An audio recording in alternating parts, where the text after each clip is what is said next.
Microfoamed milk is milk where the milk foam is so dense that we have no visible bubbles. So you get this perfectly homogeneous experience throughout the entire liquid.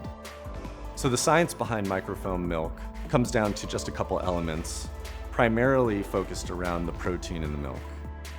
Those proteins, primarily being casein and amino acids, are wrapped in these tight bundles. And what is happening when we're actually steaming the milk and making that microfoam is we're introducing hot steam and water vapor at such a fine rate that we actually unravel those bundles. And what happens when they unravel is that they want to regain some structure and they actually wrap around the air.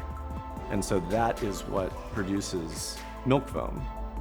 Milk sugars and milk fat play off the espresso coffee's bitterness and strength to where we get this like really amazing, harmonious, balanced experience.